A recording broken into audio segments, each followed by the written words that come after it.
Dragon Talk live from GaryCon. We wanted to bring, I'm Greg Tito, of course. We have Shelly Mazzanoble also here in our Avalon Hill gear. Also, because I'm an enigma wrapped in brands. Wow. And we also have Bill Allan here. Yes, thank you. It's good to be here in front of the camera. I've been here the whole time, but in front of the camera with you. Part of our studio audience. That's right. He was the one who's starting all of the clapping. Yes. Who's going to clap for us? Multitask. He's Clapper. Stage manager. Clapper. Not to be confused with Flapper. File manager. File manager. Yeah, there's a lot of files when we do live streaming here at GaryCon. Not quite as many as Gen Con last year, but, you know, there's a lot of files to manage. So. Yeah. A lot of video. So you brought this entire production together to stream all that we've been streaming here from GaryCon. Front row seat. Yeah, all the good it's streaming. been pretty amazing. It went pretty smoothly, I think, all things considered. We had, you know, a fair amount of experience with doing Gen Con. So that kind of was baptism by fire. We just got, you know, dumped into these epic days with there was actual burning fire. Yeah. It was crazy. I don't know how you guys did the pyrotechnics in such a small room. It was crazy. But we, you know, when the initial kind of conversation started happening, we had a little more time to plan, and so I think this went incredibly well. I do too. Yeah. Yeah. Thanks for setting it up and for letting us record in the mornings before all the streaming was happening. I must thank the crew. Because they pulled your awesome crew. Yay! Yay, crew! Very dedicated. Yeah, so let's talk about these fine young men. Well, all right. So I'm a high school media. Did that teacher. sound creepy, like an old lady? That did sound a little bit. A little bit. You're like, so how do they work on the pools? So tell me more about it. Yeah. It's like day 115 at a convention. Yeah. I am. It's daylight savings. I'm tired. Yeah. I'm not a creepy cougar. Yeah. But you run this. So I'm the teacher at the high school for the media classes, and I basically teach film and TV kind of techniques. Did not have those classes in my high What's school. cool? So I went to this high school.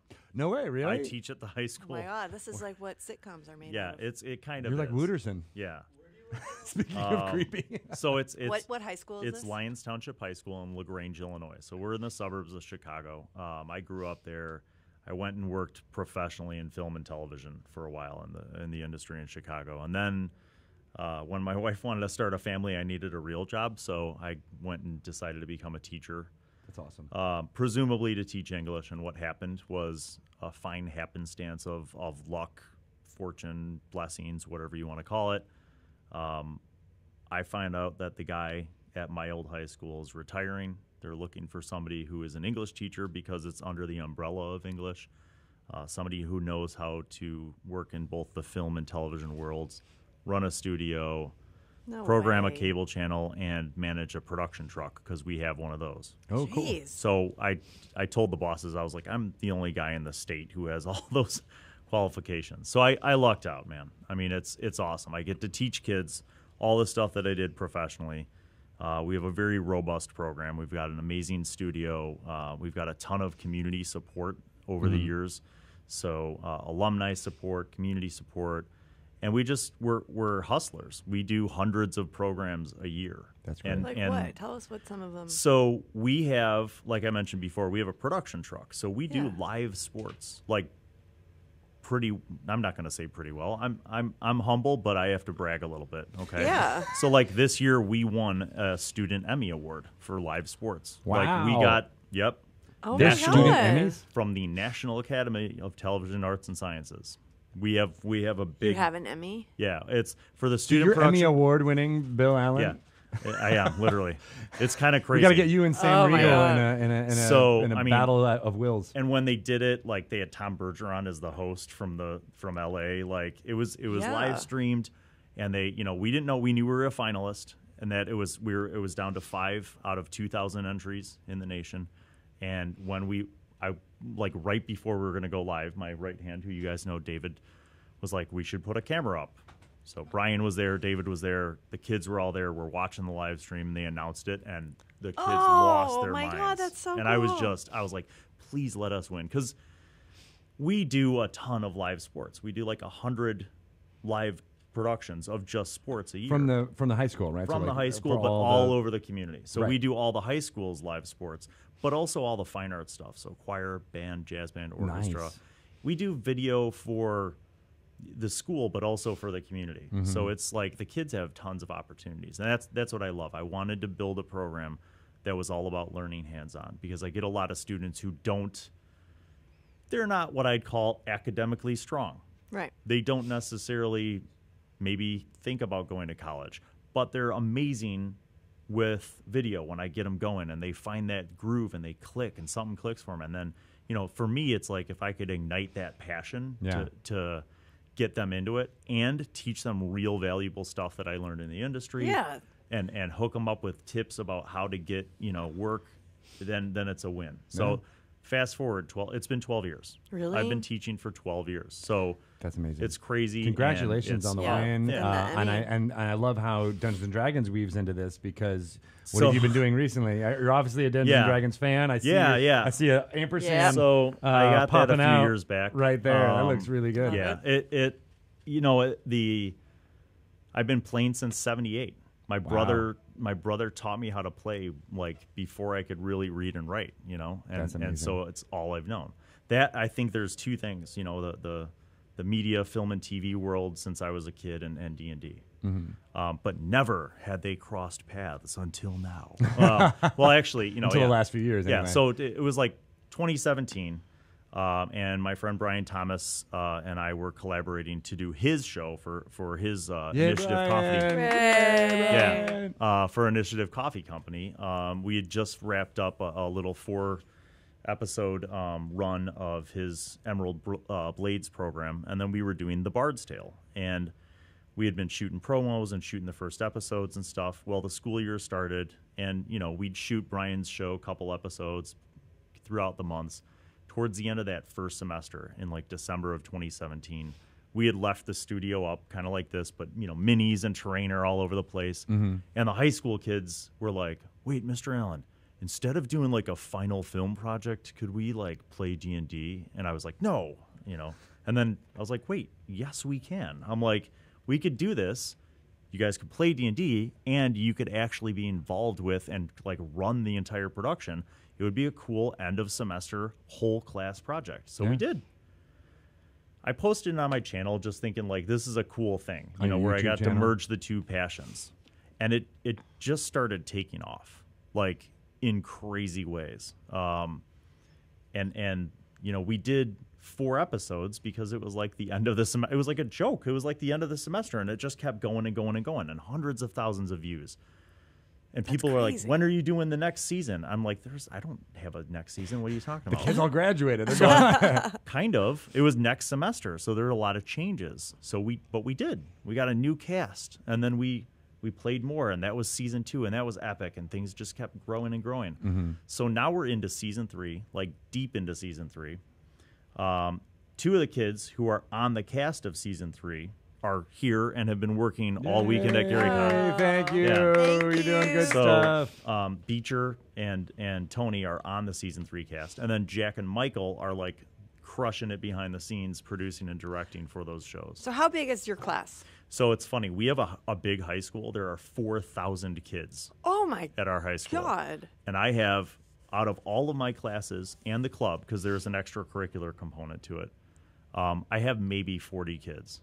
Wow. So with all the stuff that we do, literally 40 kids do 200 live productions throughout the year, and then small projects music videos, commercials, that kind of stuff. Is this an elective? It's an elective, and it's a repeatable elective. I fought for that because I wanted kids who really glommed onto it to be able to keep taking it and enhance their skills and that kind of stuff. And then you get a new cast every Yeah, season. so the seasons are really just like high school semesters. Yeah. And I think what's funny is I share the comments with the kids. I read the comments, and we have live chats with them, and we interact. Why are you reading comments? And, you got to learn that skill, I guess. You got to learn how to. I was very hesitant. Skin. I was very hesitant, but I'm telling you honestly, this community, as you guys know, can be so amazingly supportive, right? Oh, yeah. And the thing that people keep saying over and over and over again is that they love seeing the high school kids learning the game and even making mistakes, And people will post like, oh my God, don't do that. Try doing this. And, and there's the dynamics. All the dynamics that you'd see in a gaming group, you see in this little microcosm that we've set up, where sometimes the players at the table butt heads and there's chemistry issues. Also, and good life skills. Yeah. And we have, high school drama that happens and stuff. But it's all good, and it's all kind of natural exploring things in this magical, safe world of the game. Yeah. That's really cool. Is there a crossover between, you just said drama, and I thought, oh, the drama kids. Do you guys work together with them and film their productions as well? When we can. We're limited because there are copyright issues. So a lot of the stuff, if unless they purchase the rights for us to do it, we can't really do it. But I would say that I have a fair amount of the theater kids who kind of hang out with some of our kids. So there's a lot of overlap. Yeah. It's kind of crazy. We are now launching a spin-off show from third season called The B Team, which is also kind of taken off. Interesting. And two of the girls on the B Team do art, and they're drawing the character portraits, and they're animating. They're animating like a cartoon opening sequence. So again, all I'm the like, things they're learning. yes, These are like such it's relevant all, skills. and Tony is a musician. So like Tony and Luke, one of the other kids in the program, do live music and Tony's playing a bard. No way, really? Yeah. So Tony's character is a forest gnome bard, and he, so he plays guitar on a lot of the episodes and stuff. Nice. That's so cool. Yeah. So I embrace any chance to kind of bring the things together, whether it's the kids getting original with their art or their music or contributing. Beecher actually was like, hey, can I run a D&D game? And I was like, what do you want to do? He's like, I don't know, like one of the books. And this was literally like 2 weeks after you sent us our December box of goodies, Greg Tito. So I'm like, I have just the thing for you. Behold, Waterdeep Dragon Heist. And you shall play he's it. like, can I take it home? I'm like, yes, that's why they sent it. Nice. Take it. So for me also being the old teacher and being like, yes, the next generation will know the knowledge, and you're passing it on. It's cool. So what a great high school experience. I know. I want to go back to high school. I want to go to this high school. Our high school, I have to give props. Our high school is hugely. They have a deep respect for us, and not just because we're a multi-award-winning school. It's not just any award-winning; it's multi-award. It's because I think we're innovating and we're connecting, right? So like all the equipment that we have here, the Blackmagic design equipment, the cameras, the switcher stuff, we have partnered with them in the last year and a half, which circles back to gaming, and I'll explain that in a minute. Yeah. But they have given us, our high school, almost $20,000 in equipment and software in the last year and a half. Wow. How that connects to gaming is Terry Frechette, the director of communications for Blackmagic Design, gave me a call after we had connected at the conference. He was impressed by the fact that my students were at the NAB show in Las Vegas and like how professional they were, and they had like business cards. They are very professional. So he had a meeting with us. They're we kept up. We followed up, and I get this call from him, and he's like, "Hey, I have like a production that we're sponsoring. It's like going to be like a live stream. Do you know anybody in Indiana that could like crew it?" He's like, "We're going to send the equipment." I was like, "Well, how far in Indiana?" He's like, "Indianapolis." I was like, "What is this?" He's like, "It's Gen Con." Oh, and I was like, yeah. He's like, "Have you heard of it?" I was like, "Dude, I have a D&D logo on my arm." "Yeah, I've heard of Gen Con." I'm like, so long story short, I got a Gen Con logo over here. It wasn't even a video call, but you were like, "I've got the guns right here." Yeah. So long story short, like me and Dave, my guy, and a few of the kids at the time loaded up the van and did a field trip to Gen Con. Nice. Permission slips and everything. Right. Yeah. And we connected with and live streamed the Maze Arcana live stream there. And that was really the first time that anybody had done that. This was 2017. So it was Gen Con 50.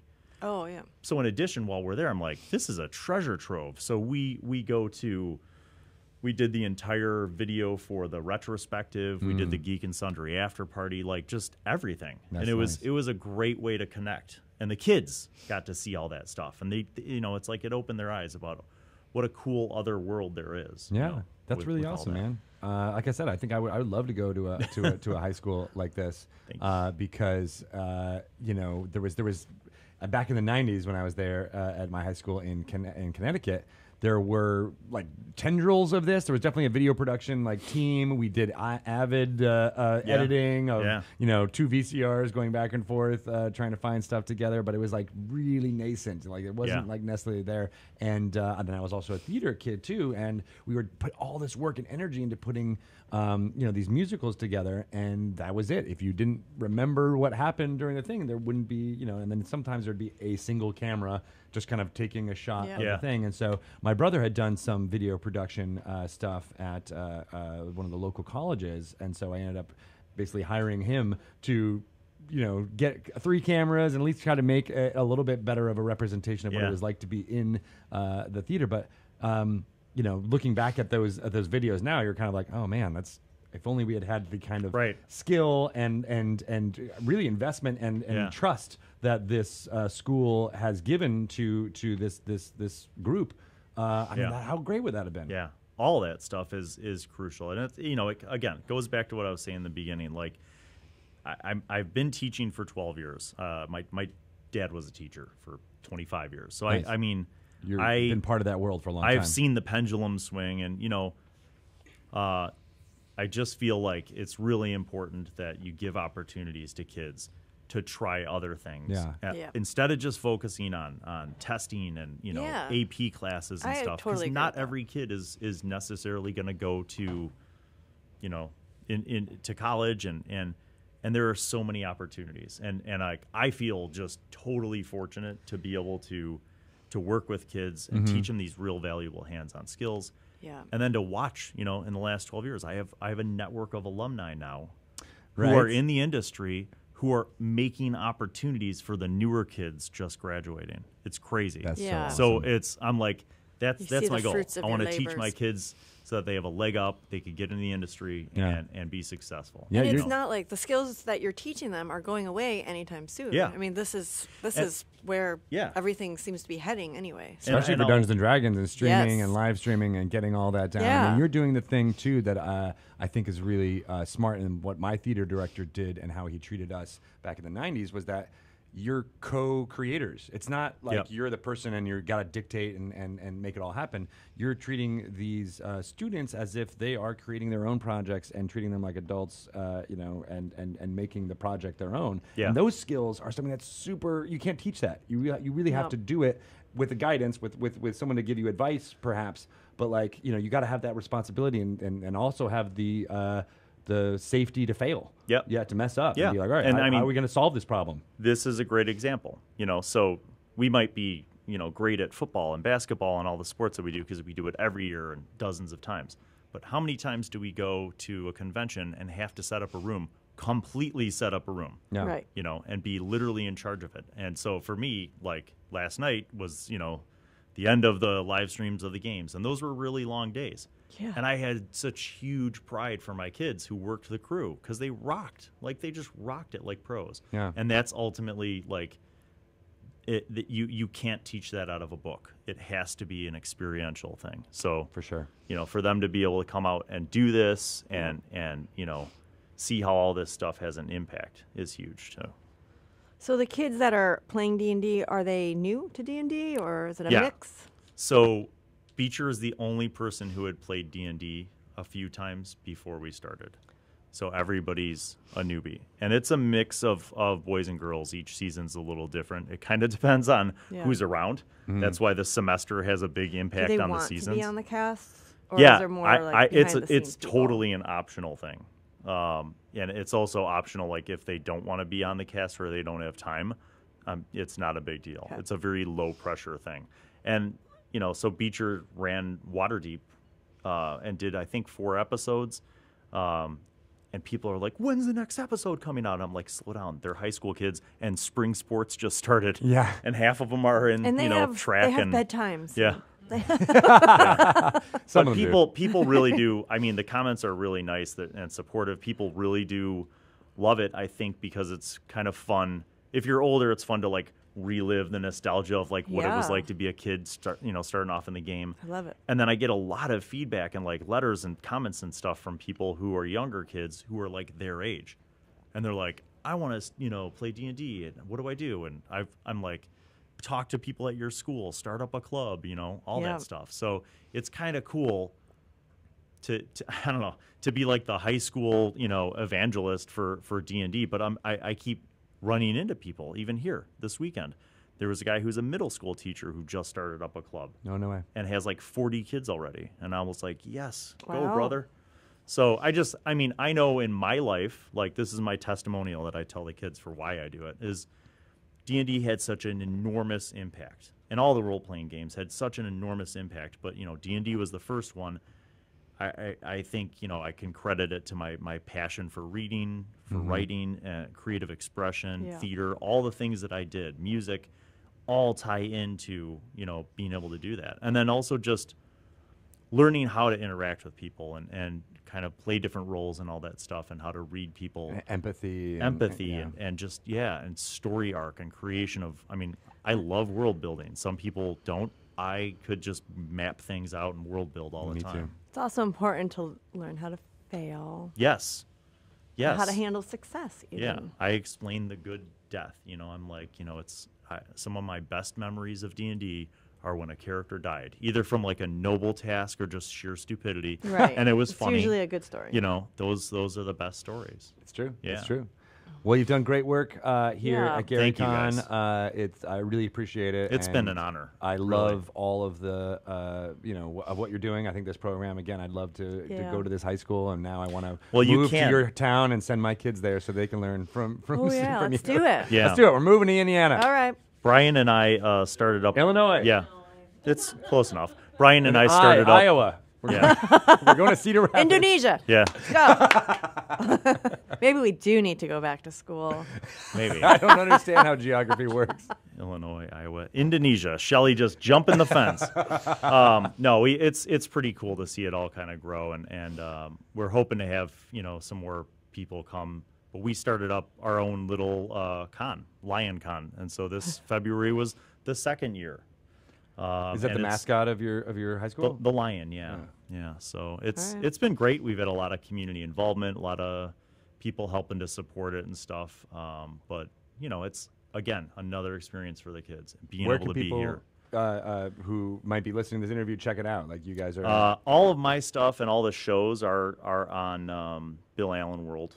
Or the Bill Allan. You could find me on all the things. And then lioncon.net is the website for the con.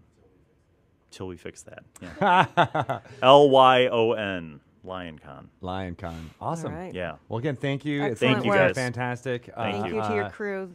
They are very skilled and professional. Very solid. Very skilled. I'm very proud. They've done well. They've done great. Awesome. We're going to take a short break again and come back with a special guest coming at you whenever we can very soon. Thank you guys so much again, everyone. Give a high five and a round of applause to Bill Allan and the crew.